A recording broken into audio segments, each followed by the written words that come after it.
Abra sua Bíblia, por gentileza, na carta do apóstolo Paulo aos Efésios, capítulo 5, verso 29. Efésios 5, 29 diz: Porque ninguém jamais odiou o seu próprio corpo, antes o alimenta e dele cuida, como também Cristo o faz com a igreja. Eu quero tomar esse versículo como ponto de partida, como um trilho para falar sobre o cuidado do corpo, que é a temática que estamos abordando. Paulo afirma algo muito interessante. Ninguém odeia o próprio corpo. Pelo contrário, ele o alimenta, o nutre e cuida dele. Existe um princípio de cuidado natural. E então ele faz um paralelo dizendo que Cristo cuida do seu corpo, que é a igreja. Normalmente, quando falamos da igreja como o corpo místico de Cristo, enfatizamos esse aspecto espiritual. Mas existe também outro ponto importante. Enquanto nosso Senhor esteve na terra, encarnado, ele cuidou do seu corpo físico. A Bíblia menciona Jesus dormindo, descansando, alimentando-se e bebendo. E definitivamente não podemos classificá-lo como sedentário. Quando analisamos as distâncias que ele percorria a pé, entendemos que havia um nível de atividade física constante. Há inclusive uma inferência interessante nas Escrituras. Quando a Bíblia diz que, após 40 dias de jejum, Jesus teve fome, isso indica que suas reservas corporais eram limitadas. Ou seja, ele não tinha grandes estoques de gordura corporal. Eu, por exemplo, estou encerrando hoje mais um jejum de 40 dias, já é a minha 7ª experiência e nunca cheguei a sentir esse nível de fome, descrito ali. Porque, convenhamos, aqui ainda tem reserva. Risos, isso nos leva a entender que o Senhor provavelmente tinha um físico bastante enxuto, talvez no estilo do pastor Marcelo, ou até menos. Marcelo, você está de parabéns, mas acho que ele não está nesta reunião hoje. Risos, brincadeiras à parte, o ponto é claro. O cuidado do corpo não é carnalidade. Não é vaidade, é responsabilidade. Se Cristo cuidou do seu corpo, e se Paulo afirma que naturalmente cuidamos do nosso, precisamos entender que o cuidado físico também faz parte da nossa vida espiritual. Porque o corpo é instrumento, é templo, é ferramenta para cumprir o propósito de Deus. Se essa mensagem está falando com você, inscreva-se no canal Luciano Subirá para acompanhar mais ensinamentos como este. E me diga aqui nos comentários, de qual país você está assistindo. Deus te abençoe. Sports Electric Generator, vídeos, o Enkel, né? Ele estava no primeiro culto. O Enkel é o nosso modelo, o último jejum que ele me acompanhou. Ele começou com 69 quilos. Tenho a minha altura, Dr. Alden, estava monitorando ele com 25 dias de jejum. Ele já tinha 7% de gordura no corpo na última semana, diminuiu para menos de 3%, a gente ficava todo dia. E aí tá bem, tô bem, graças a Deus. Eu imagino Jesus mais ou menos melhor do que você como um níquel, vamos, né, usá-lo aqui. Então, quando você olha toda a perspectiva, Jesus cuidou do seu corpo físico e cuidar, né, com uma mentalidade que o que eu quero abordar aqui é que muitos de vocês não tiveram nascido num lar cristão. Fui consagrado a Deus desde o momento em que nasci. Meu primeiro presente foi uma Bíblia. Fui instruído, orientado no caminho do Senhor. Tive uma experiência forte com o Senhor Jesus desde bem cedo, né? Desde a minha adolescência, todas as minhas pautadas não apenas pelo entendimento da palavra, mas por uma experiência forte com o Espírito Santo. Ou seja, durante anos eu sempre dizia publicamente que eu vivia uma vida sem arrependimentos, que eu não tinha nada, né, para dizer assim. Eu carrego um arrependimento e nos últimos anos eu passei a retificar essa afirmação. Hoje eu posso dizer que eu tenho um grande arrependimento, uma dor, não ter entendido o que eu vou compartilhar com vocês antes. Eu gostaria de ter compreendido isso antes e tenho lutado para repartir esse encargo com o maior número possível de pessoas, como foi dito. Que eu mostrei vestindo aquela calça, meu recorde de peso foi 153 quilos, hoje, né, estou quase 70 quilos abaixo desse peso. Mas a ideia não é apenas pensar e olhar para essa estrutura do peso. Eu lembro quando eu estava assim no auge, eu recebi a visita de uma amiga querida, nossa pastora Roseli, lá da Itália. Isso deve ter acontecido na virada de 2007 para 2008, porque eu lembro que eu estive com eles 2005, 2007, meio que a cada 2 anos, e ela veio nos visitar. Ela chegou em casa acompanhada de uma discípula, de uma amiga que era médica. Eu lembro a expressão do rosto dessa médica quando elas entraram em casa e me viram naquele tamanho. Ela falou: pastor, me desculpe, eu sou médica, eu não consigo ficar quieto, cada vez que eu encontro o senhor está maior, eu estou preocupada com a sua saúde. Ela olhou para mim e falou: o senhor tem feito check-up? Eu falei: fiz 1 a 2 meses atrás. E ela olha para mim e diz aí: tudo bem, eu falei tudo. Quando eu falei tudo, ela fez a cara de quem não estava acreditando. Quando ela fez a cara de que não estava acreditando, falei que ela pega os exames. Ela falou: não precisa pegar.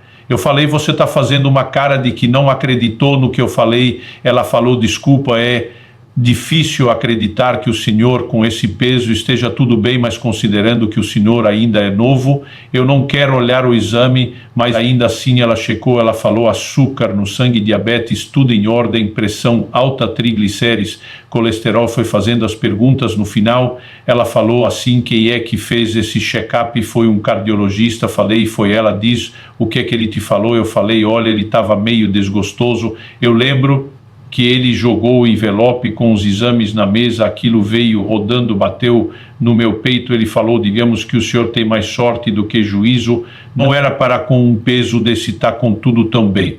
E na hora ainda pensei o assunto que eu vou começar abordando. A gente tem uma espiritualização exagerada, pensei: some de Deus. Aí quando eu falei isso, ela falou: olha, desculpa, eu vou discordar do seu médico. Ela falou: o senhor não está tendo sorte, o senhor só está escaneando o tempo. Ela falou uma das frases que foi parte do início do processo. Ela diz: lembre disso, que o corpo é que nem cartão de crédito, primeiro o senhor usa e gasta, depois vem a fatura. Ela falou: por enquanto o senhor só está gastando e a conta vai chegar. Ela falou: e o senhor está gastando é muito, essa fatura vai chegar e vai chegar alta dentro de mim, eu estou amarrado em nome de Jesus. 1 ano depois minha pressão subiu, 1 ano depois da pressão, diabetes. E aí quando eu levei o choque do estado, eu entendi: não tem outra forma, tem que mudar. Então eu fui descendo lá daquele AG dos 153, quando eu lembro até hoje, quando bateu 126 quilos, normalizou a pressão e o açúcar no sangue. Quando normalizou, a partir daquele dia, eu nunca mais subi além desse peso, mas de forma bem balandra. Estacionei emagrecimento, tá bom, aqui não precisa mais, e fiquei dessa forma. Alguns diz: pastor, não lembro do início, mas muita gente lembra da foto do 126. Eu fiquei muitos anos nesse estado e foi mais ou menos nessa média de peso que eu conheci o Dr. Aldo. Daqui a pouco eu falo sobre isso, que teve um papel muito importante, nesse processo todo, e quero registrar publicamente do meu agradecimento e gratidão a você. Mas durante esse período Deus precisou trabalhar algumas questões, e a primeira desconstrução foi essa espiritualização exagerada. O Senhor Jesus em Mateus, no capítulo 4, no verso 4 diz: nem só de pão viverá o homem, mas de toda a palavra que sai da boca de Deus. O que ele está dizendo? Que você não somos só corpo e carne, como seres espirituais também precisamos de alimento espiritual, como precisamos do natural, mas isso não significa que, se viver só do espiritual, você podemos negligenciar o pão. Como nós vimos, dá para permanecer um tempo sem comer, mas existe um limite e o nosso corpo precisa dessa estrutura. Então você, ao mesmo tempo que não pode achar que é só carne e não atentar para a vida espiritual, não pode achar que é só espírito e negligenciar aquilo que é natural. Em João 3,6, quando fala nasce o Jesus, diz: o que é nascido da carne é carne, o que é nascido do espírito é espírito. E você é tanto quanto o outro. Então não é porque nasceu de novo espiritualmente que você não tem mais um corpo pelo qual precisa cuidar ou do qual você precisa zelar. Na verdade, Mateus 4,7, quando Satanás tenta Jesus para pular do pináculo do templo, qual foi a resposta do Senhor? Não tentarás o Senhor teu Deus não tem promessa de proteção, tem por causa dela, você simplesmente vai zombar da sua responsabilidade de ser precavido, e muitos de nós, quando falamos do cuidado do corpo, nós estamos tentando a Deus. Nós precisamos perceber, olhando para aquilo que a palavra de Deus ensina, que tem coisas que não precisam ser espiritualizadas. Em 1 Timóteo, no capítulo 5, no verso 23, Paulo dá um conselho ao seu discípulo. Ele diz: não beba somente água, por causa das suas frequentes enfermidades no estômago, toma também um pouco de vinho. Ele está falando: olha, você precisa cuidar. Os comentaristas acreditam que a qualidade da água era péssima. Ele está dizendo: você precisa saber dosar, você precisa saber como trata o seu corpo, para que você não tenha enfermidades. Paulo tinha um ministério de cura poderoso, marcado por sinais, milagres, mas ele não diz: Timóteo, vou orar por você, e não significa que a gente não vai crer nas intervenções de cura. Agora, isso não precisa ser uma desculpa para que a gente não cuide daquilo que deveria. Quem está entendendo, diga amém. Então, olhando para as Escrituras, nós vamos ver que existem escolhas naturais com consequência. Por exemplo, o mesmo Deus que prometeu na Escritura proteger, ele apresenta responsabilidades que eu e você temos acerca da nossa proteção. O Salmo 127, por exemplo, diz: se o Senhor não vigiar, a não guardar a cidade, vão vigir a sentinela. A Bíblia não dizendo que não precisa de sentinela, mas dizendo que para nós temermos a Deus, a gente não vai só usar sentinela e deixar de confiar em Deus, mas confiar em Deus não dispensa sentinela, até porque você confia em normalmente não desce o carro destrancado por aí. Em Deuteronômio 22:8, o que Deus diz: quando você construir uma casa nova, faça um parapeito no terraço, para que você não traga culpa de sangue sobre dos ataros. Que promete proteger, diz: fez um terraço, é um lugar alto, tem perigo, constrói o parapeito, porque a gente não precisa espiritualizar a proteção. A gente pode ser precavido, a gente pode ser cauteloso, a gente pode ser cuidadoso, e aquilo em que eu e você temos habilidades no aspecto natural. Não adianta ter essa espiritualidade ou essa espiritualização exagerada. Eu sempre ouvia meu pai dizer, nunca apliquei isso em relação ao cuidado do corpo, como depois eu pude colocar, mas eu sempre ouvia meu pai citar João 11:39, quando Jesus vai ressuscitar. Quando Joordem antes ele diz: estirai a pedra. Meu pai dizia aquilo que só Deus pode fazer, o homem não pode obviamente fazer, mas aquilo que o homem pode fazer, Deus não faz questão nenhuma de fazer no lugar dele. Então ele diz: tirar a pedra vocês podem fazer, tira vocês restar comigo, ok? Nesse nível você confia, mas muitas vezes nós estamos terceirizando tudo e até esperando que Deus faça aquilo que é minha e sua responsabilidade, inclusive orientada pela própria palavra de Deus. A gente acaba tendo um pensamento que muitas vezes é muito fatalista absoluto, predetermina como tudo que acontece tinha que acontecer, e biblicamente isso não é verdade. Tem muita coisa que pode ser evitada. Aliás, o apóstolo Paulo, em Atos 27, quando ele está naquele navio que depois acaba naufragando, na ilha de Malta, a Bíblia nos mostra que em Atos 2720, ele se levanta e diz: senhores, na verdade é preciso terem me atendido e não partir de Creta para evitar esse dano e perno antes da viagem começar. Paulo diz: vejo que a viagem vai ser danosa. Ele dá conselhos, ninguém o ouviu. Agora, quando a carga já tinha sido perdida, o navio está para se perder, e diz: um anjo de Deus, de quem eu sou, a quem eu que vou, esteve comigo. Disse: ninguém se perderá. Mas antes disso ele faz o papel da esposa no casamento. Eu te disse, vocês tinham que ter me ouvido para evitar esse dano e perda. Muitas vezes nós estamos vivendo prejuízos, são frutos das nossas escolhas, e a gente está dizendo: Deus deve ter um propósito às situações onde pode, de fato, vai usar até o fruto de escolhas erradas que nós fazemos e tentar tirar lucro. Mas eu e você não podemos achar que as coisas estão acontecendo bonitinho, que acontecer, muitas delas poderiam estar sendo evitadas. E quando falamos da questão da saúde, não é diferente. Eu me lembro, ainda bem novo, carregando um peso além da capacidade que eu tinha de suportar numa mudança. Eu peguei uma caixa cheia das louças, das cerâmicas, e a gente acho que tinha 1 ano e pouco de casada, era a minha primeira mudança depois de casado, e aquele tipo de louça que você não usava, você guardava para as visitas que pode ser que apareça, e usa, mas assim era o xudó daquele. Eu, na hora de pegar, eu tive todo o cuidado, né? Eu flexionei as pernas, mantive as costas elé, mas quando eu peguei a caixa e comecei a carregar, eu vi que não ia suportar o peso, e eu mal dei alguns passos. Eu falei, não dá. Só que se eu largasse aquilo, as louças arrebentavam, e querendo poupar o prejuízo da LCE, eu simplesmente abaixei rápido para pôr no chão.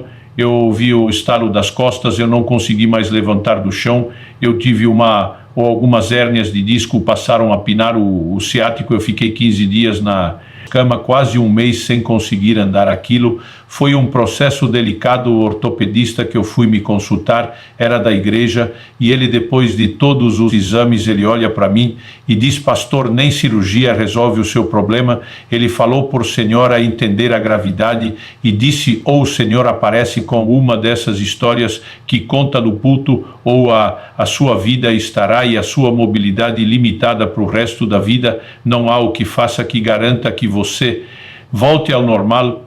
Eu lembro que eu falei para ele, o Senhor vai ouvir a história, e Deus de fato fez um milagre. Não só eu tive 3 intervenções diferentes de Deus na minha coluna. Na terceira, Deus falou algo que na época eu não entendi com a clareza, hoje faz todo sentido. Ele me disse assim, eu não vou suspender para sempre as leis da natureza em seu favor. Ou seja, mesmo intervindo, Deus está dizendo, você pode fazer sua parte. Normalmente todo aquele dano nas costas era falta de cuidado, seja na hora de carregar aquele peso, ou tanto de peso que eu mesmo carreguei durante muito tempo. Então nós precisamos de uma mentalidade correta e fugir dessa espiritualização exagerada. Quem está entendendo, diga amém. Segundo lugar, falei dessa ideia e um fatalismo, né, que a gente cria. E é comum você ver crentes e até não crentes, quando alguém morre, dizer assim, pois é quando chega a hora, como se tivesse hora marcada para todo mundo morrer. Então não existe nada que possa ser feito para viver mais, e não há nada que possa ser feito para viver menos. Isso não é verdade. Ou que diz Eclesiastes capítulo 7, verso 17, não seja demasiadamente perverso, nem seja tolo, porque você morreria antes da sua hora. Agora, se é uma hora certa e não tem jeito de evitar, por que a própria Escritura perguntaria para alguém, por que você vai morrer antes da hora? E está dizendo que isso seria fruto das escolhas. Então nós não podemos achar que cada pessoa que morreu, morreu porque era hora e não tinha nada a ser feito. Então significa que se alguém suicidou, tinha que acontecer, não tinha outra forma, era daquela maneira. Nós começamos a entrar num terreno que não é só perigoso, mas é uma relativização que prejudica todo mundo. A Bíblia tem promessas, e a Bíblia mostra que se você cumprimos esses princípios, nós podemos prolongar os nossos dias. Um exemplo de vários, Paulo escreve aos Efésios, cita um dos 10 mandamentos, honra teu pai e tua mãe, para que tudo te vá bem e seja de longa vida sobre a terra. Significa que quem honra pai e mãe vive mais, mas se é uma hora marcada, que diferença faz honrar ou não honrar os pais? A Bíblia mostra outros princípios que, se quebrados, vão encurtar os nossos dias, e não estou falando de uma única menção, são várias, são repetidas, recorrentes. Isso significa que essa hora não está tão determinada como eu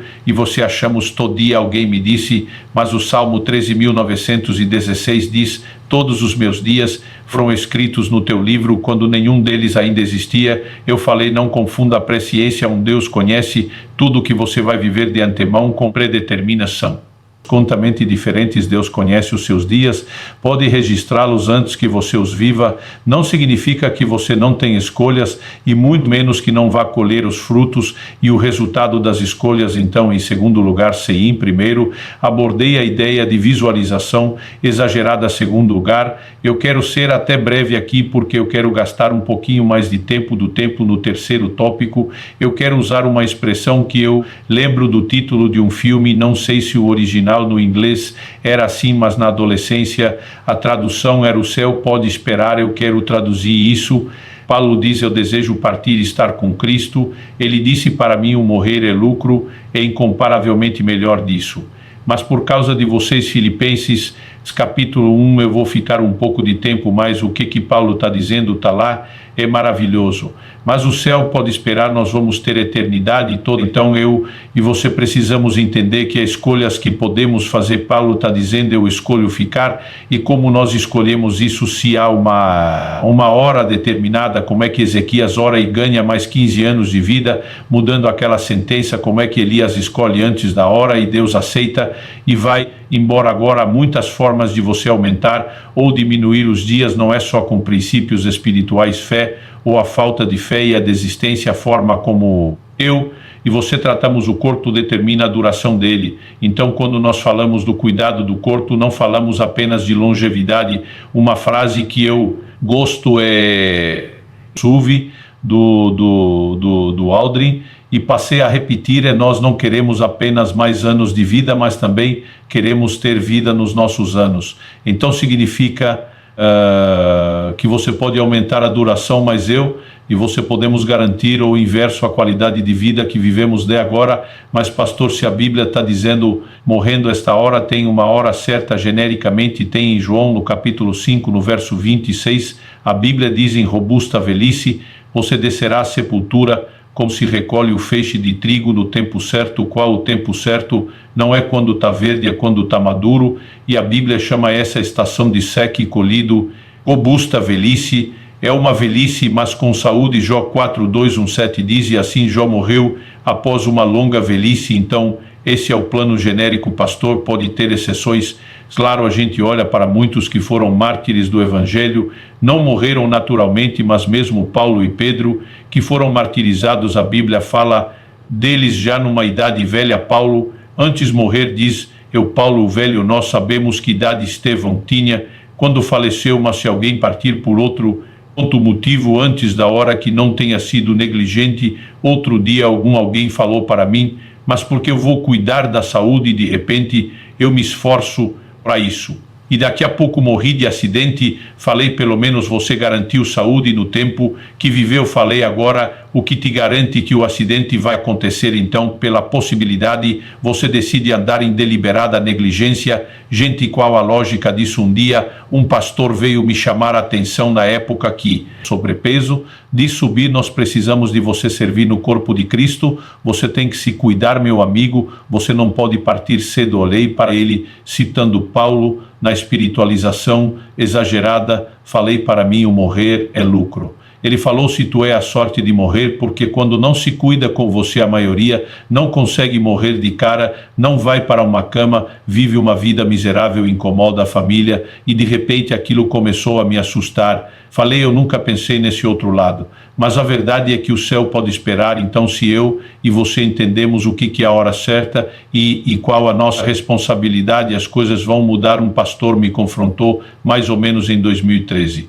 Ele me olha, estava na fase 2, não era o auge do peso ali dos 126 kg. Ele falou: Lúcio, você já ouviu falar de um avivalista chamado Robert Moray, MC? A N, falei, já um escocês chacoalhou a Escócia, foi instrumento de Deus. Ele falou: você sabe qual é a frase mais famosa dele? Falei, a mais famosa não sei dizer, eu já coloquei nos meus livros algumas citações, você não mais seberee.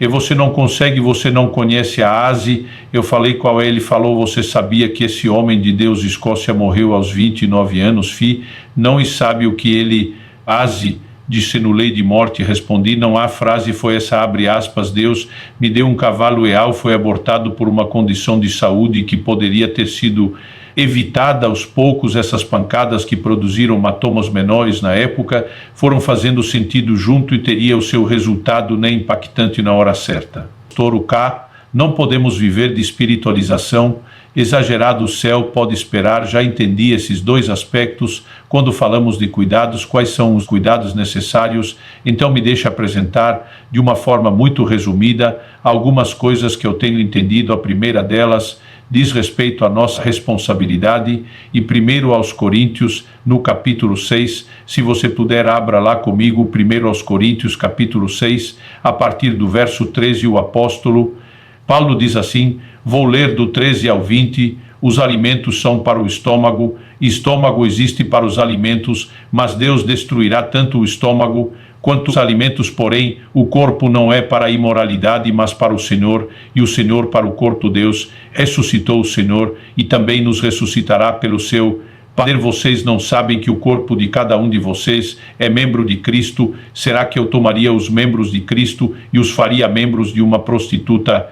De modo nenhum. Ou não sabem que o homem que se une à prostituta forma um só corpo com ela? Porque, como se diz, os dois se tornarão uma só carne, mas aquele que se une ao Senhor é um só espírito com ele. 18. Fujam da imoralidade sexual. Qualquer outro pecado que uma pessoa cometer é fora do corpo, mas aquele que pratica imoralidade sexual peca contra o próprio corpo. Será que vocês não sabem que o corpo de vocês é santuário do Espírito Santo que está em vocês e que vocês receberam de Deus, e que vocês não pertencem a vocês mesmos, porque vocês foram comprados por preço? Agora, pois, glorifiquem a Deus. Sou no corpo de vocês. Então Paulo migra do assunto de alimentação e passa a falar do corpo que um dia irá ressuscitado, ou seja, mesmo que fossem véus, que o pó volte ao pó, que o corpo se decomponha na perspectiva divina. Ele é eterno porque será ressuscitado, será parte do ser integral em toda a eternidade, e a Bíblia começa a enfatizar o que o corpo, que hoje é templo do Espírito Santo, ele precisa dizê-lo, e cuidado, parte do cuidado envolve não pecar contra o corpo, e aí ele vai abordar a ideia da imoralidade, mas basicamente a lógica apresentada nos versos 19 e 20 é: se não pode fazer o que quer com o corpo, porque o corpo não é seu. A ideia de redenção, que a nossa mensagem de salvação fala de um resgate que se dá por meio de uma compra. Por isso o apóstolo Pedro diz: não foi com prata ou ouro que vocês foram resgatados da forma de viver. Então Apocalipse afirma, que Cristo nos comprou para Deus. A partir do momento que ele comprou, ele se torna o nosso dono. Esse é o entendimento do senhorio de Cristo que nós proclamamos. Agora, se ele é o dono do nosso ser integral, espírito, alma e corpo. É por isso que nós precisamos zelar pela vida espiritual, precisamos zelar pelas nossas emoções e precisamos zelar pelo corpo. O corpo não é nosso. Então a pergunta é: que direito eu e você temos de produzir dano ao templo do Espírito? 1 aos Coríntios, no capítulo 3, no verso 16, Paulo fala que nós somos o santuário do Espírito Santo, mas no 17 diz assim: se alguém o destruir, falando no santuário, que é o corpo, Deus o destruirá. Durante muito tempo, eu digo eu, e muitos pregadores usávamos esse texto apenas para falar contra suicídio, e eu preciso tocar nesse assunto aqui. Não importa o desespero da vida que alguém possa ter. Paulo fala de tribulações a ponto de desesperar da vida, mas ele diz: e o Deus que nos livrou e continuará nos livrou disso. Não importa o nível de desespero. Eu e você devemos recorrer a Deus e nunca desistir da vida. Aliás, esse texto nos mostra o quão sério pode ser a consequência do suicídio, que não é apenas por fim a vida terrena. Paulo diz: se alguém destruir o corpo, que é o santuário do Espírito, Deus o destruirá. O cara já matou o corpo, que sobrou para Deus destruir. Depois, então, a gente sempre usava isso como advertência: não cele sua condenação eterna. Mas a pergunta é: destruição do corpo é só um ato instantâneo de suicídio, ou será que de forma gradual e progressiva? Eu e você não podemos estar fazendo a mesma coisa. Quando você entende redenção, parte da ideia de mordomia, de ser um bom gerente daquilo que é de Deus, não é nosso, é cuidado do corpo. Você pode dizer amém, amém. Esse cuidado envolve a maneira como relacionamos com o mundo espiritual, com os princípios, não entregando a imoralidade e corpo, mas também envolve elementos como o cuidado da saúde. Então, me permita falar de alguns cuidados necessários dentro dessa perspectiva, não só de quem quer ter saúde, mas eu e você precisamos entender o zelo que nós precisamos ter para com aquilo que é de Deus. E o tópico número 1 que eu preciso abordar rapidamente aqui diz respeito à questão da alimentação. Muitas vezes a gente não percebe o quão sério isso pode ser, não só no natural, mas mesmo na mescla com o mundo espiritual. Qual foi o lugar onde o homem cede lá na primeira tentação no Éden? A tentação não se limitava à comida, mas vem mascarada por trás da comida, porque Satanás sabia o poder que isso teria quando Esaú vende o seu direito de primogenitura. Vendeu pelo quê? Por um prato de lentilha. O livro de Números diz no capítulo 11 que quando Ó povo tem saudade do Egito, o lugar da escravidão, de onde Deus os libertou. Qual era o elo emocional com a escravidão? Saudade da comida. Quando você olha para o próprio Jesus sendo tentado por Satanás no deserto, qual foi a primeira tentação? Transforma essas pedras em pães. A comida está sempre lá. Em Filipenses 3, Paulo fala daqueles cujo Deus é o ventre, ou seja, uma idolatria, algo concorrendo com o lugar de Deus, e que diz respeito à forma como você nos relacionamos com a comida. Eclesiastes capítulo 10, verso 17 diz: feliz é você, ó terra, cujo rei é filho de nobres e cujos príncipes se sentam à mesa a seu tempo para refazer as forças e não para se embriagar. Outras traduções dizem não para se banquetear. Então é fato que, quando Deus fez o alimento, Ele não nos deu apenas uma fonte de nutrição, Ele criou o paladar, Ele deu também uma fonte de prazer, mas todos os prazeres que Deus nos deu devem ser usados com sabedoria e moderação. Deus também deu ao homem lá no Éden uma esposa e queria que o homem tivesse deleite espiritual, emocional e físico que envolve a vida e a intimidade. Mas o mesmo Deus estabeleceu padrões, limites. É por isso que você vai ler em Hebreus, no capítulo 3, no verso 4, digno de honra entre todos seja o matrimônio bem como leite sem mácula, porque Deus julgará os impuros e adúlteros. Então existe limite. Paulo diz: cada homem tem a sua própria esposa, cada mulher tem o seu próprio marido, para fugir da imoralidade. Então o deleite sexual é a ideia de Deus, mas tem limite. Se for vivido fora dele, a coisa vira bagunça. A mesma Bíblia que ensina descanso, que não pode ser negligenciado, fala contra a preguiça, e você precisamos entender que não dá para transitar de um extremo para o outro, dizendo é tudo a mesma coisa, porque não é. Então há momentos onde eu e você precisamos reconhecer qual é a hora de um banquete e um deleite, mas nem toda a refeição tem que ser festa e deleite. O Senhor Jesus, quando envia os discípulos, disse: comei de tudo o que puserem diante de você, sei gente durante anos para mim. Era o texto de Jesus, era comer tudo, é sério. Eu nunca parei para pensar comer de tudo, é a variedade de alimentos. Muitas vezes eles chegariam em lugares para pregar o evangelho, onde as pessoas ofereceriam algo, e culturalmente hoje isso é um problema menor do que na antiguidade, ou menor aqui no Brasil do que em outros países. Se você recusa o alimento, você fechou a porta ao evangelho, né? Então Jesus disse: comei de tudo durante anos. Eu acreditava que era comer tudo, aliás, quando repetia, porque eu não só comia de tudo, mas de tudo dobrado. Quando eu repetia, eu ainda tentava dar base bíblica, dizer: o anjo acordou Elias para comer. Ele dormiu, então tirar uma cesta depois da comida é bíblico. E eu dizia: o anjo acordou ele, disse: come de novo um dia. Eu falei isso, o homem de Deus estava do meu lado, falou: mas ele andou 40 dias depois. Quanto é que você vai andar depois dessa segunda refeição? Eu mude e desci, fiquei quietinho, e a vontade era dizer desculpa, ter nascido, ter falado, comentado, mas muitas vezes gente, pela perspectiva, eu continuo tendo um profundo apreço pela comida. A diferença é que a gente tem que pensar, nem toda refeição é banquete.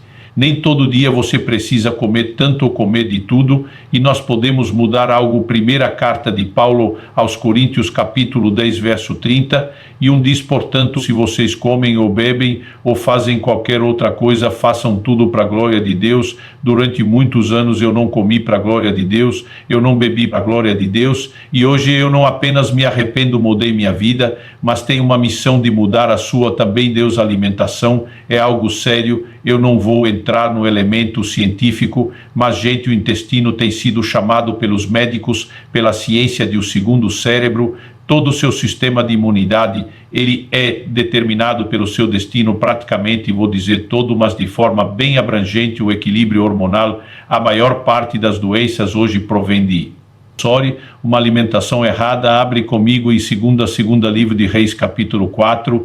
Eu já estava no finalzinho do meu livro, e foi uma direção de Deus no ano passado escrever sobre o assunto. O Senhor me diz: chegou a hora. Eu vinha trabalhando isso há muito tempo. Eu escrevi um capítulo sobre alimentação, Escrevi um outro sobre restrições alimentares para entender a doutrina bíblica e a sabedoria. Coloquei um capítulo sobre jejum na perspectiva de benefício físico para o corpo, mas mesmo depois de ter falado tanto, eu me lembro que coincidiu, entre aspas, a leitura bíblica minha do dia. Eu estava em 2 Reis capítulo 4, eu vou ler do 38 ao 40, e a Bíblia diz: Eliseu voltou para Gilgal e havia fome naquela terra. Quando os discípulos dos profetas estavam sentados diante dele, Eliseu disse ao seu servo: põe a panela grande no fogo e faça um cozido para os discípulos dos profetas. Então dele saiu para o campo, a fim de apanhar ervas, e achou uma trepadeira silvestre. A maior parte das traduções mais antigas especifica colossíntidas, e colhendo os frutos encheu sua capa com eles. Voltou para casa, cortou os frutos em pedaços e os pôs na panela mesmo, sem saber o que era. Eu quero destacar isso mesmo, sem saber o que era. O que era, verso 40, depois deram de comer aos homens, enquanto comiam do cozido, gritaram morte na panela, homem de Deus, e não puderam comer, mas Eliseu diz: tragam farinha a ele, a colocou na panela, e diz às pessoas para que comam, e já não havia mal nenhum na panela. Espírito Santo chamou minha atenção. Lendo esse texto, disse: preste atenção nisso, o que é que aconteceu aqui? Eu falei para ele, Paus, fui atrás de todos os comentários bíblicos, materiais de estudo, para entender o que eram as colocas. Nunca parei para pensar nisso. As colossíntidas, elas tinham uma propriedade laxante, em pequenas quantidades podiam ser medicamento para o intestino. Mas numa quantidade maior elas poderiam produzir muito mais do que o desandado intino. Alguém poderia sangrar até a morte. E quando eles gritam morte na panela, não era algo simbólico, era literal, tanto que ninguém podia mais comer. Eu não sei como é que descobriram, porque o texto não dá detalhes se alguns já começaram a passar mal. Nós estamos no meio de profetas, era o time da revelação. Não sei se alguém levanta para ter uma revelação, porque dos profetas você pode esperar tudo. Aliás, a gente brinca, quando um profeta encontra outro jeito de cumprimentar, é diferente, ele olha para o outro e diz: você está bem, eu como estou, né? Já é tudo no nível da revelação, não sabemos se foi isso. Mas alguém diz morte na panela, e eles sabem que não pode comer, então houve a necessidade de uma intervenção de Deus, porque não tinha opção de alimento, gente, havia fome na terra. Agora a Bíblia diz que Eliseu chegou em Gilgal, o seu moço que o servia com ele, eu não sei, provavelmente não era de lá, não conhecia, não sabemos por quase, mas a Bíblia diz que ele coloca aquilo sem saber o que é, e nesse dia o Espírito Santo fala comigo e diz por que é que a morte foi. Parar na panela, apesar de com Deus, a gente usar um linguajar respeitoso. Minha vontade é dizer por causa da ignorância daquele camarada que não sabia o que estava botando na panela, e o Senhor falou comigo: quanta ignorância de vocês hoje, não está colocando morte na panela e no prato de vocês. A maioria de nós não tem noção do que a gente come, do efeito que isso produz, e a gente tinha que tem um mínimo de entendimento a quantidade de alimentos processados, industrializados que eu e você comemos, a quantidade de produto químico que a gente bota para dentro, conservante, saborizante, aromatizante, né? A lista vai longe. A maioria de nós não tem noção do que tem feito. Mas a pergunta é se temos a responsabilidade de cuidar do corpo. Será que eu e você não deveríamos, como parte dessa responsabilidade, de se atualizar um pouquinho mais? Evidente que sim. Segunda coisa, que é uma das áreas de cuidado, eu quero passar rápido aqui, mas não posso deixar de tocar. Não é o problema de todos, tem gente, não tem problema nessa área e tem nas outras, mas diz respeito à questão do sobrepeso, é o jeito mais bonito da gente falar aí do excesso de peso, em primeira carta de Paulo a Timóteo, no capítulo 5, no verso 16. Eu lembro de um dia que eu estava meditando, na epístola de Paulo a Timóteo, eu cheguei nesse versículo. Ele disse a alguma mulher crente: tem viúvas em sua família, socorra, para que a igreja não fique sobrecarregada e possa socorrer as viúvas que não tem ninguém. Você lê os versículos anteriores. Está falando que as viúvas que não tinham arrimo de família, não tinham filhos ou netos para cuidar a igreja e acolher e cuidar delas, mas ele termina dizendo: se a família pode cuidar, então a família faz, e a igreja se dedica a cuidar de quem não tem família. Por quê? para que a igreja não fique sobrecarregada, a igreja não ia conseguir socorrer todas as viúvas, então tinha cara energia para aquelas que não tinham os familiares. Eu lembro quando eu li esse texto, para que a igreja não fique sobrecarregada, o Espírito Santo falou comigo, nenhuma sobrecarga, é sábia o jeito que ele falou. Eu sabia que ele ia falar algo diferente, eu já parei, fiquei pronto para anotar, esperando que fosse alguma coisa sobre a vida da igreja, e depois diz, nenhuma sobrecarga é sábia, ele me diz, nem o seu excesso de peso.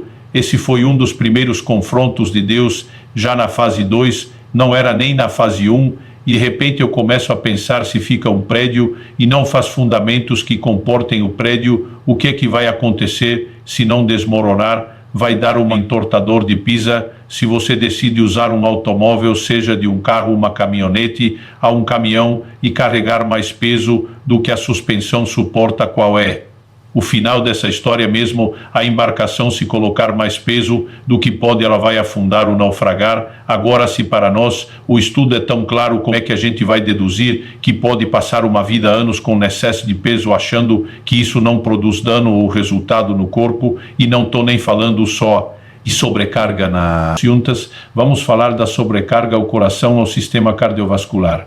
É por isso que obesidade e pressão alta andam juntos. Vamos falar de diabetes, e a história vai longe. Então, assim, hoje nós vivemos uma epidemia mundial de obesidade, todo mundo acha que está bem. Durante muito tempo as pessoas dizer, tem que se cuidar, eu dizer isso é vaidade. Não é vaidade, a questão não é meramente a sua aparência, a sua forma, é o cuidado do corpo.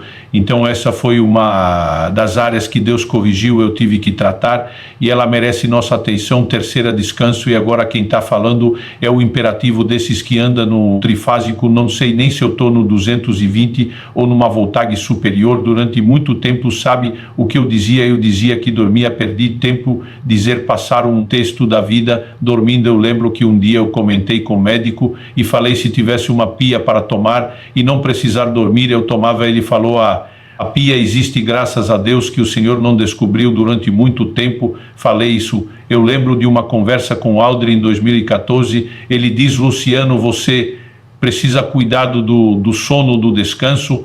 Falei, dormir é perder tempo. Eu falei, eu durmo de 4, no máximo 6 horas, e estou bem. Ele falou, você não está bem, e você habituou o dano que você faz com o corpo, você não tem noção do que você está fazendo com o seu corpo. Eu lembro de uma ilustração que ele me deu.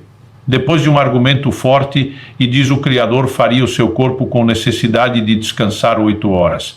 E você teria um plano melhor e mais inteligente do que o dele para viver a vida. De repente, essa hora que você tem que parar e dizer, quem tem razão é ele e não há gente. A Bíblia fala de descanso em João, no capítulo 11, quando Jesus diz, Lázaro dorme e eu vou despertá-lo do sono. A Bíblia diz, seus discípulos pensaram que ele se referia ao repouso do sono. A Bíblia só podia dizer, seus discípulos pensaram que Eva estava mesmo dormindo e que não era o caso de morte, mas a Bíblia faz questão de dizer, envolve o repouso do sono. Sono é repouso, é descanso para o corpo, mas além do descanso diário do sono, Deus instituiu um dia semanal de descanso. Além do dia semanal de descanso, a cada ano trabalho na terra.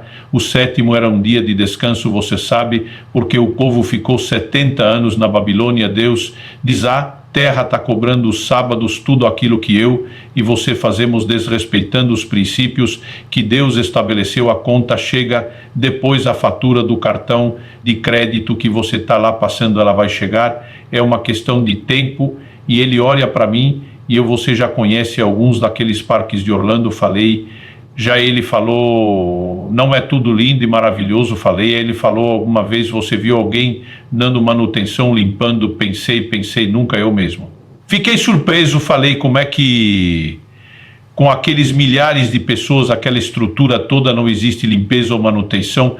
Eles não limpam esse negócio, tem que limpar. Ele falou, limpa e dá manutenção, mas eles fazem isso de noite, quando o parque fecha. Na hora entendi a alegoria, antes dele terminar, quando você vamos dormir, o parque fechou, é hora que o corpo se limpa, é hora de manutenção. Gente, eu recentemente li um livro de um dos maiores especialistas do sono do mundo. É impressionante o impacto que o sono tem e todo o seu sistema cognitivo e de aprendizado. Nós não podemos simplesmente achar que somos mais sábios que o Criador e decidir viver do nosso próprio jeito. Marcos capítulo 6, de 30 a 32, os apóstolos voltaram à presença de Jesus e lhe relataram tudo o que tinham feito e ensinado o ministério bombando, sinais, milagres, gente sendo tocado. Ele lhes disse: venham. Repousaram um pouco à parte num lugar deserto, isso porque eles não tinham tempo nem para comer, visto serem muitos os que iam e vinham. Então foram de barco para um lugar deserto à parte. O ministério não importante é alcançar as pessoas, não importante é Jesus. Diz: vão dar uma pausa vocês ter e descansar, porque senão, como diziam os antigos, a rosca espana, e não adianta garantir só os resultados imediatos e não pensar em resultados a longo prazo. Então, se o próprio Jesus diz: eu mandei vocês trabalhar, mas vocês não podem nem para obedecer nem a ordem de trabalhar, desrespeitar o descanso, por que é que eu e você podemos achar que podemos ser negligentes com o descanso? No dia a dia vocês estão num silêncio impressionante. Quarto, último lugar, eu estou tentando trabalhar mais ou menos a ordem do que Deus foi falando comigo. Não é uma ordem de importância, exercício físico. Primeira carta de Paulo a Timóteo, capítulo 4, versículo 7. 8. Exercite-se pessoalmente na piedade, pois o exercício físico tem algum valor, mas a piedade tem valor para tudo, porque tem a promessa da vida que agora é e daqui há de vir. Bom, eu li na Nova Almeida atualizada, mas as versões mais antigas do próprio Almeida, como por exemplo a revista é atualizada, em vez de dizer que o exercício tem algum valor, Almeida diz assim: para pouco é proveitoso. Outras traduções vão variar, mas a ideia é dizer algo parecido, né? Tem pouco proveito e assim vai durante muito tempo, assim como o versículo que diz lá: comer de tudo. Eu achava que era comer tudo e não de tudo. Eu sempre li esse versículo dizendo, como se estivesse dizendo que o exercício físico não tem valor. A Bíblia não está dizendo que não tem valor, e diz que ele é de pouco proveito se você pensa na comparação, no contraste que ele está fazendo com a piedade. Ele está dizendo: eu quero que vocês exercitem na piedade, porque a piedade tem mais proveito que o exercício físico, e diz porque ela tem a promessa da vida agora e daqui. Então a piedade impacta a sua vida terrena e é eterna. O exercício só impacta a sua terrena, não vai impactar sua vida eterna. Eu lembro que outro dia alguém perguntou para o Aldri: mas se eu comer errado e morrer mais cedo, eu vou deixar de ir para o céu? Ele falou: não, talvez vá para lá mais rápido. A pergunta é: por que antecipar o céu que pode esperar, se nós podemos ser mais frutíferos e viver o plano e o propósito de Deus de forma completa aqui? Então, ele logo.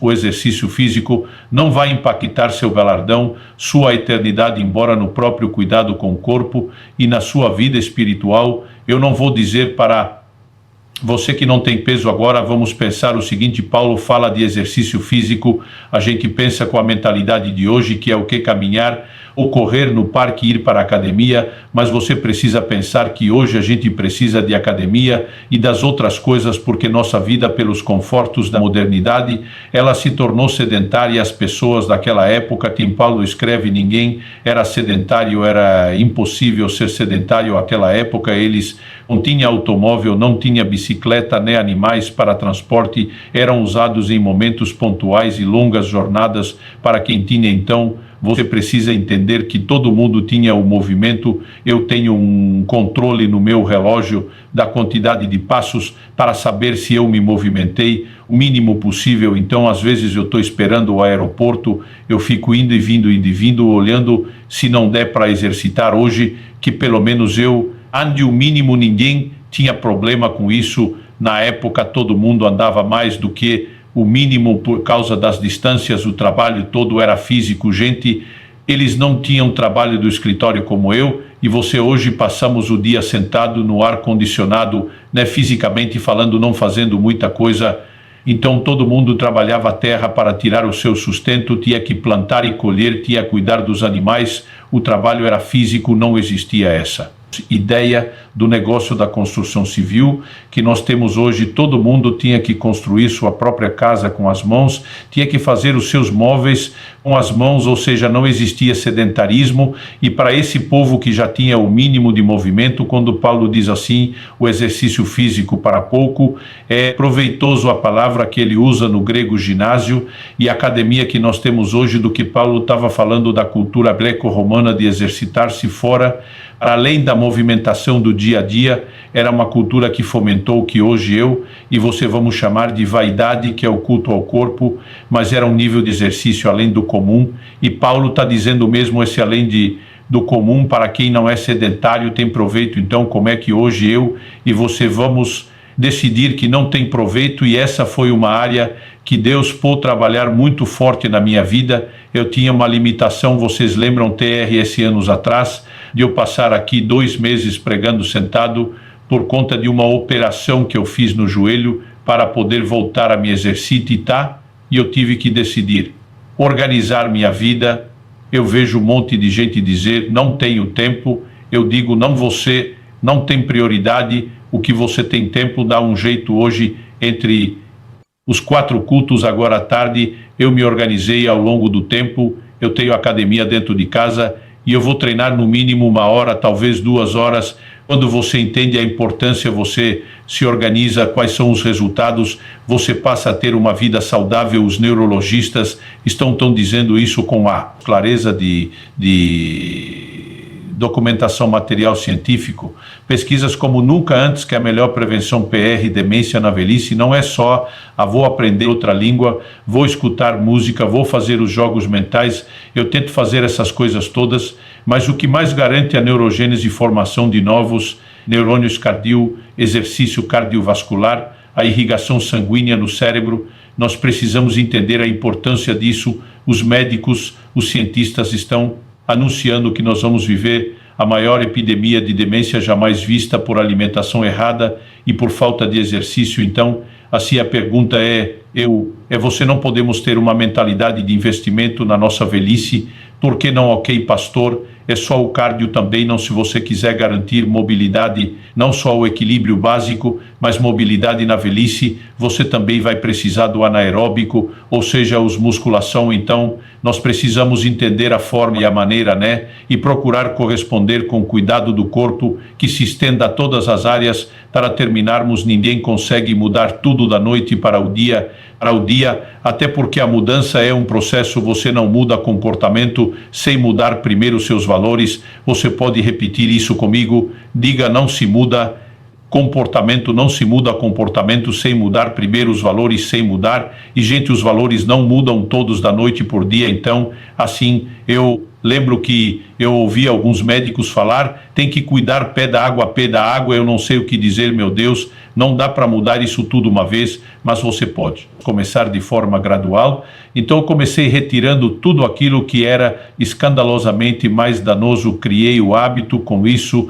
depois você pode ir ajustando. Mas, ao mesmo tempo, nós precisamos de uma mudança de mentalidade. É por isso que nós estamos domingo passado, e esse Pilhando Você queremos que você adquira os livros, porque não adianta ouvir isso uma vez. Eu me lembro quando, em 2014, eu conheci o Aldri, sentei na frente dele, por uma conversa fiz o parado ao exame. Eu brinco que ele tem uma máquina, um scanner lá, que parece coisa espiritual, de tanto detalhe que revela da sua vida, dos seus hábitos. E quando terminou, estava na fase 2 dos 120 e tantos quilos. Falei, doutor, muito ruim.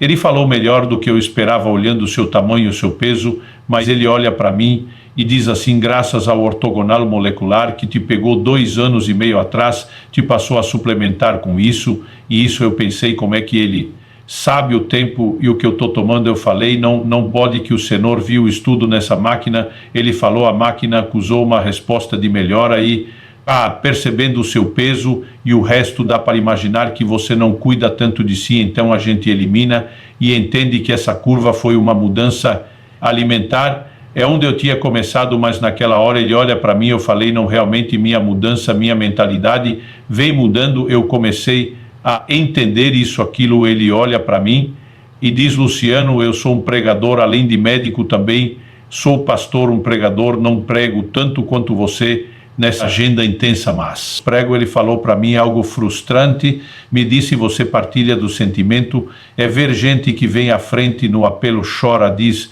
eu vou mudar, mas no meio da semana já esqueceu aquilo. Eu falei, realmente é frustrante. Ele falou, pois é assim que eu me sinto com você do outro lado da mesa. Deus está trabalhando em mim, eu vou mudar, e daqui a pouco você sai daqui, parece não vai lembrar mais nada. E aquilo me chocou, porque ele me pegou pelo gancho emocional. Mas ele olha para mim e disse: você concorda se esse povo que chora lesse mais a Bíblia e ajudar a consciência deles para mudar o comportamento? Falei, sim. Ele falou, pois é, então vou te pedir algo, lê a minha Bíblia, ou minha entre aspas. Ela começa a entender um pouco mais de saúde, começa a entender o impacto que isso vai ter sobre seu corpo, e a partir dali ele começou a me dar uma bibliografia extensa de material que eu passei a ler, pastor, sem quer que eu leia isso tudo. Não é por isso que a gente está entregando tudo resumido de mão beijada para você, mas tem sido anos estudando área após área, né? E eu decidi, mesmo sendo minha área de formação, falei, eu vou ler todo esse material médico, eu preciso entender essas coisas, porque senão eu nunca vou funcionar como deveria. Então, o processo de mudança de mentalidade, entendendo o que a Bíblia diz, o que a ciência diz, impressionante, que essas coisas não se contradizem, como muitos que professam a fé acham. Começou a gerar uma mudança de mentalidade, foi gerando uma mudança de mentalidade, foi gerando uma mudança de comportamento. Eu não mudei. Tudo da noite para o dia, eu oscilei subidas e descidas, nunca igual de peso como antes. É lógico, nos últimos anos tem um fator atenuante, né? Um período desses de 40 dias de jejum vão 16, 17, às vezes 18 quilos, né? Principalmente você fazendo isso, treinando. Então, tem hora que eu subo um pouquinho antes de começar a recupero depois, mas aos poucos as coisas foram se organizando dentro de mim, mais por causa de uma mudança de valores. Não é o que eu espero hoje. Eu quero trazer um alerta, eu quero tentar mostrar para você que o assunto merece mais do que o